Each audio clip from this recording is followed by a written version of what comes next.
Start.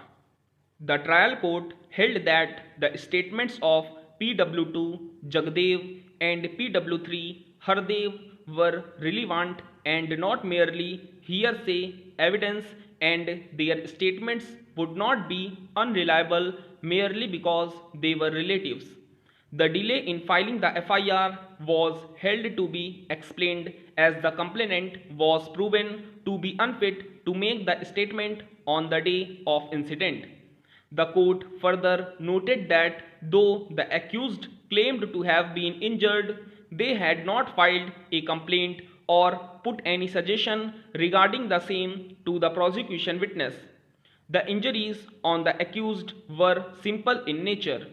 The court held that the conduct of the accused in travelling 1 kilometer from their house armed with a gandasa and inflicting injuries on the complainant proved their common intention, and the medical evidence proved that the injuries inflicted were simple and, in one instance, grievous in nature.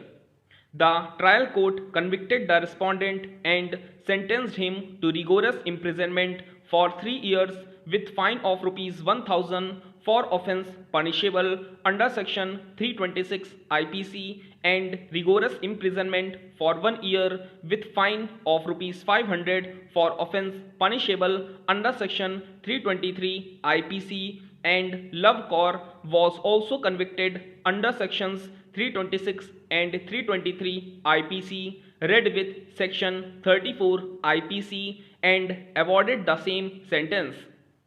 Aggrieved by the judgment of the trial court, the respondent and his wife preferred appeal to the Sessions Court, which noted that there was documentary evidence proving that the accused and complainant were treated by the same doctor.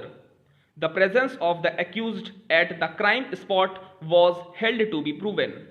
Love Kaur had no injuries on her person and 6 injuries on the respondent were held to be simple, and its non-explanation was held to be not fatal to the prosecution case.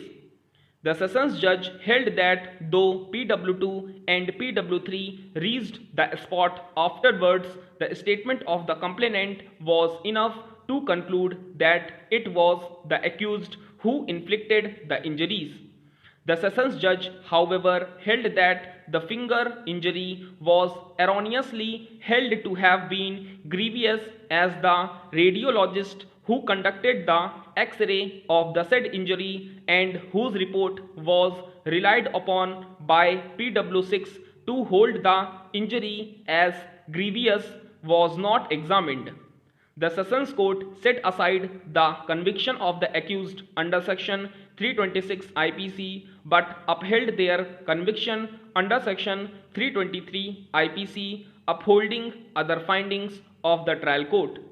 The Sessions judge also noted that Love Kaur was an old lady who herself had not caused any injury to the complainant and was a first-time offender, and released her on probation on a bond of ₹20,000 after setting aside her sentence of imprisonment with fine. The respondent was, however, sentenced to imprisonment of 1.5 years with fine of ₹1,000. Aggrieved by the judgment of the Sessions Court, the respondent preferred revision before the High Court. The respondent did not challenge the order of conviction but sought reduction of the sentence awarded to the period of imprisonment. Stop.